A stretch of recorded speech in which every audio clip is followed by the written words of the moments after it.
Jemaat yang terkasih, Salam. Berharap kebahagiaan dan kedamaian itu yang sedang kita rayakan hari ini. Menjadi gereja yang membawa damai. Dunia dipenuhi dengan perseteruan atau permusuhan. Fitnah, berita hoax menjadi berita setiap hari yang tak kunjung berhenti. Pihak satu menjatuhkan pihak yang lain, saling menggulingkan karena kebencian dan akar pahit seolah menjadi pemandangan sehari-hari. Akibatnya, relasi kemanusiaan, relasi antar individu, antar kelompok, antar keluarga, antar komunitas, dan antar bangsa dalam keadaan yang tidak damai. Rasa damai seolah jauh dari kenyataan kita. Apa yang terjadi dalam kehidupan jemaat dalam konteks surat Ibrani yang menjadi renungan kita hari ini? Kenyataan yang menunjukkan bahwa dalam komunitas jemaat terjadi penyimpangan secara rohani. Bibit perpecahan yang bermula dari akar pahit dan kebencian mulai bergeser dari kasih karunia Allah dan hidup mereka. Konsekuensinya adalah mereka mencemarkan dan merusak citra kekristenan yang sedang berkembang, merusak hubungan, bahkan cenderung memutuskan hubungan di dalam seluruh keberadaan dan kedamaian, seolah-olah perseteruan tak terelakkan lagi dalam relasi kekristenan yang ada. Bapak, Ibu, dan saudara-saudara yang terkasih, semangat reformasi yang dinyatakan oleh Martin Luther dan Calvin 508 tahun yang lalu ingin mengatakan bahwa kasih karunia, sola gratia, sola fide, sola scriptura, hidup karena kasih karunia Allah, karena iman dan karena sabda Allah, seharusnya menjadi semangat reformasi yang terus kita bangun hari ini sebagai gereja untuk menyatakan damai sejahtera itu di tengah-tengah kehidupan dan kekristenan kita. Dalam kondisi real hari ini, bagaimana orang-orang Kristen Protestan di dunia tidak terpecah oleh kepentingan dalam kelompok masing-masing, tetapi berusaha hidup damai dengan semua orang dan kejarlah kekudusan. Berusaha hidup damai dengan semua orang dan kejarlah kekudusan, sebab tanpa kekudusan tidak ada seorang pun melihat Tuhan. Jagalah supaya jangan ada seorang pun menjauhkan diri dari kasih karunia Allah, agar jangan tumbuh akar pahit yang menimbulkan kerusuhan dan yang mencemarkan banyak orang. Di sini, pada bagian ini, di atas kenyataan ini, penulis menasihati, mengarahkan, dan mengendalikan jemaat untuk kembali pada hakikat panggilan hidup di dalam Kristus, yaitu memelihara kasih persaudaraan. Kasih persaudaraan yang berlandaskan pada situasi damai, satu dengan yang lain. Hidup damai tidak terbatas pada satu atau dua orang saja. Tidak terbatas pada orang-orang yang hidup sedara, sahabat, atau orang-orang yang kita suka saja. Tetapi hidup damai dengan semua orang, bahkan dengan orang yang tidak kita suka, bahkan musuh kita sekali. Relasi dalam komunitas akan dinilai bagi dimungkinkan perlakuan damai dengan orang yang berada di luar komunitas kita. Jemaat yang terkasih, mencermati tema hari ini menjadi gereja yang membawa damai. Sesungguhnya, sementara membongkar, menyoroti eksistensi atau keberadaan gereja dalam mengerjakan panggilannya sebagai yang membawa damai, gereja atau orang-orang Kristen adalah damai itu sendiri. Tidak ada alat yang luar biasa yang bisa membawa damai selain diri kita dalam persekutuan dengan Kristus. Bapak, Ibu, dan saudara-saudara yang terkasih, gereja terpanggil untuk menyelesaikan akar pahit dalam kehidupan bergereja. Gereja terpanggil untuk mengurai masalah-masalah yang mengakar dalam kehidupan bergereja. Entah itu dimulai dari para pelayan, pendeta, penatua, dan diaken, pelayan-pelayan dalam komisi dan perangkat. Apapun kita yang ada di dalam gereja, menjadi penting untuk membangun penghargaan satu dengan yang lain. Kita sedang tidak merayakan bahwa gereja, bahwa lingkungan komsel komisi saya lah yang terbaik, tetapi kita sedang dipanggil untuk bagaimana membangun persekutuan di antara kita, sehingga gereja yang membawa damai itu adalah gereja yang bertumbuh ke arah kasih karunia Allah. Apabila gereja dan suara kenabian gereja mampu memberikan dampak bagi dunia dan sekitarnya, maka gereja harus berkomitmen untuk mencanangkan, untuk mendirikan, untuk merawat, dan untuk mempertahankan damai itu. Dalam kenyataannya, kita masih menyaksikan adanya masalah-masalah keluarga dan rumah tangga Kristen di dalam jemaat, di mana begitu banyak yang dibiarkan, begitu banyak yang tidak ditolong bahkan oleh kita sesama anggota gereja, atau juga mungkin kita yang terlalu tegak tengkuk untuk menyimpan akar pahit itu. Gereja dalam segenap usaha melakukan agar adanya pendamaian, tetapi kadang-kala atas nama ego dan kepentingan serta kemarahan yang besar, kita tidak mau mewujudkan kedamaian di antara kita.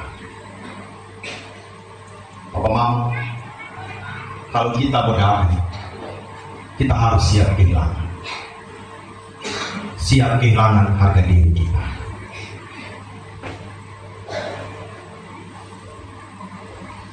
Siap kehilangan ego kita. Siap kehilangan yang kita pikir itu adalah sesuatu yang sangat berharga dalam kemanusiaan kita. Kita tidak bisa mengatakan, dia yang adil lah, yang duluan minta maaf sama saya. Kalau hal yang begitu, sampai kapanpun kita tidak akan terjadi pendamaian. Ataupun sebagai kita katakan, saya tidak mau pergi ke rumahnya, saya tidak mau menyediakan pendamaian itu bagi dia, karena apa yang dia katakan terlalu sakit dalam hati, dalam hidupku sebagai pribadi. Banyak relasi yang tidak bertumbuh karena kita menyimpan ego dan harga diri yang terlalu mahal untuk kita. Bapak Mama, apa itu kasih karunia? Kasih karunia itu dari Grasio, gratis. Sekali lagi, kasih karunia keselamatan yang diberikan oleh Allah itu berarti gratis. Kenapa gratis? Karena terlalu mahal.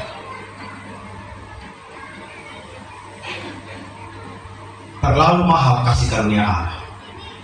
Karena mahal, dia kasih kita gratis.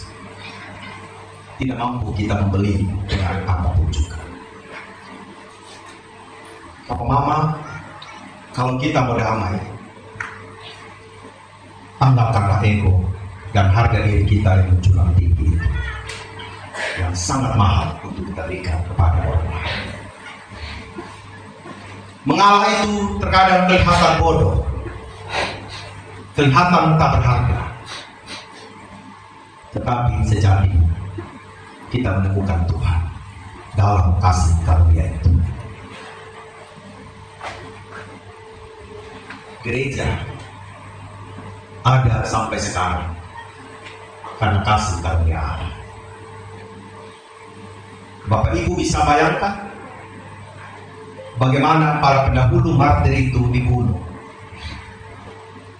demi Injil dan keselamatan itu. Tadi Saya pimpin di GKS Jemaat Lamaran. Pulang dari sana, saya singgah di rumahnya Bapak Kato Mureta, seorang guru Injil yang 97 tahun lalu dibunuh di Mehang Mata, Tanganan, Sumba Tengah. Tanah panas. Rumah pondok itu menjadi saksi. Mereka tersebut rumah tambahkan, rumah seng. Rumah mula-mula yang penginjil itu dibangun dan dia tidak pernah pulang ke rumah itu lagi karena kematian di tangannya. Dalam pengorbanan itulah Injil dimenangkan. Hari Senin kemarin saya menuju ke Lenang, bibit-bibit Injil di utara Pulau Sumba, melewati jalan yang berliku, melewati Tanganan, apa itu, Matai Urang ya, Ahar, Lenang. Orang-orang yang hidup di tebing-tebing dan lereng-lereng itu, mereka harus menemukan Injil karena adanya pengorbanan yang dilakukan oleh para martir. Bapak, Mama, dan saudara-saudara yang terkasih, saya dan Bapak, Mama dipanggil untuk menghadirkan damai itu di tengah-tengah keluarga kita. Kita tidak sedang disuruh untuk pergi menginjili di mana-mana, Bapak, Mama. Hari Sabtu kemarin menuju ke Ramo dengan jalan yang Bapak, Mama yang luar biasa, melewati lereng-lereng yang kalau tak salah jurang, Bapak, Mama. Saya bilang sama Mari saya coba, jangan Mari, jangan sampai kita pulang dengan tidak mudah, Bapak, Mama. Dari Rambung turun ada satu mama, rapat majelis, dia pembinaan di Rambung. Dari situ harus bayar 30.000 naik ojek, itu pun kalau ada. Pulang diriku dengan kami, turun kami tanya, Mama rumah di mana? Itu gunung di sana, masih 4 sungai yang saya lewati.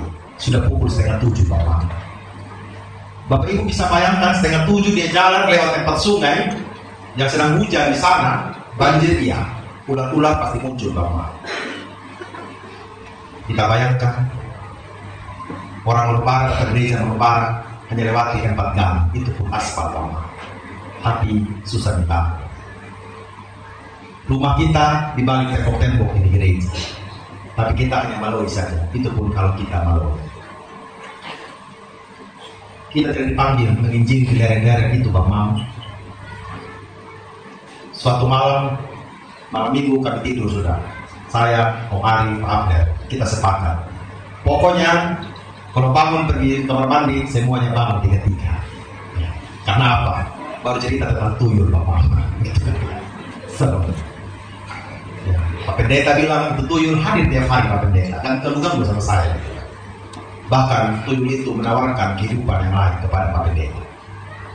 Meminta apa saja bisa, Pak Pendeta, dibilang. Tapi setan. Terus suruh pulang, saya pikir tidur di pastori. Tidak, Pak Pendeta tidur di bawah sana, di lereng gitu ya.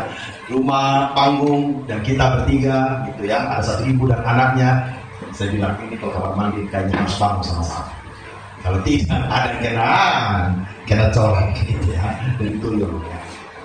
Hutan, Bapak, Mama. Kita hanya bayangkan pastori di sekelilingi, di lereng hanya ada hutan. Ya, saya bilang memang kayaknya Tuhan tahu sedisi hati, itu tahu saya bilang, Bapak, ya. Karena saya suka nongkrong gitu ya, ada kafe di sana, gitu ya. Tapi yang luar biasa adalah Bapak Ibu majelis itu datang dari Mahaliwa. Yang mendakinya itu berapa kilo Mahaliwa itu ya? 8 kilo mungkin 11 kilo mendaki, Pak, Mama. Tugas kita hanya membawa damai itu di tengah-tengah komunitas kita. Sanggupkah Bapak, Mama? Seharusnya kita sanggup. Kenapa damai dengan saudara yang hanya langgar 3 rumah di rumah tidak bisa? Tidak ada TV, tidak ada gunung yang menghalangi kita, tidak ada sungai yang menghalangi kita.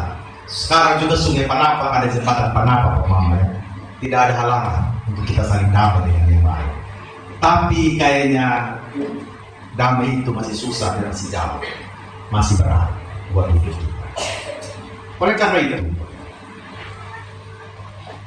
ada beberapa 4 kesimpulan dalam seluruh rangkaian bulan keluarga kita. Yang pertama, gereja adalah persekutuan orang-orang percaya dan Tuhan Yesus sebagai kepala gereja. Yakinlah, kepala gereja hanya Tuhan Yesus. Berarti Yesus adalah Raja Damai yang mendamaikan Allah dan manusia. Mendamaikan manusia dengan sesama dan mendamaikan manusia dengan alam sekitar.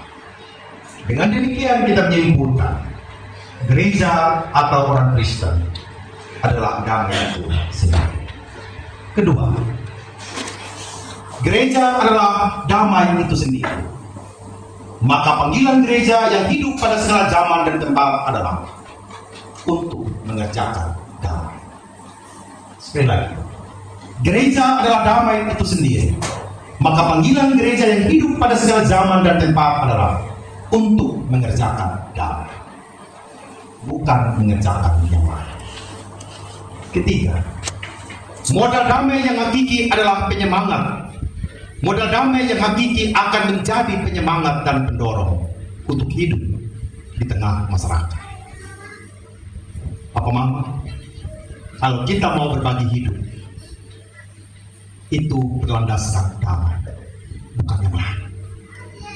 Kalau Bapak Mama mau membangun komunitas sel yang hari ini memuji dan memuliakan nama Tuhan, dan kita akan jadwal seterusnya sampai selama-lamanya Bapak Mama, itu karena kita berangkat dengan hati yang damai. Amin. Bagaimana membangun persekutuan dalam damai itu Bapak Mama? Saya pikir kita menemukan nostalgia di masa lalu. Bagaimana membara itu jauh lebih bersemangat daripada hari ini. Amin. Kita temukan itu lagi. Dan persekutuan itu terus kita bangun Bapak Mama. Jangan berhenti sampai bulan keluarga. Kami akan mengeluarkan jadwal hingga Desember tahun ini, Januari dan seterusnya.